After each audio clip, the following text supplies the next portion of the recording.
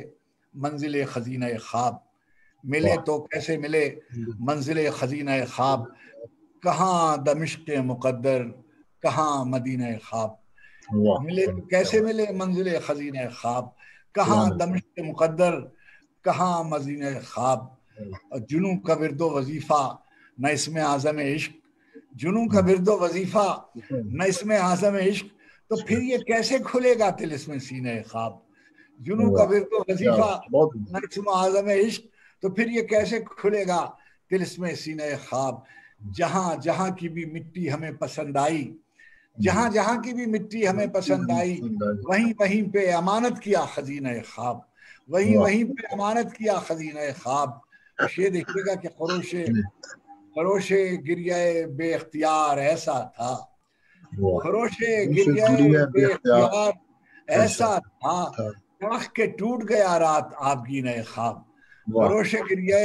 بے اختیار ایسا تھا، تڑخ کے ٹوٹ گیا رات آبگینہ خواب، تڑخ کے ٹوٹ گیا رات آبگینہ خواب. اور سیاہ خانہ خوف و ہراس میں ایک شخص، سیاہ خانہ خوف و ہراس میں ایک شخص سنا رہا ہے مسلسل حدیث زینہ خواب. سیاہ خانہ خوف و ہراس میں ایک شخص سنا رہا ہے مسلسل حدیث زینہ خواب، حدیث زینہ خواب. انیس و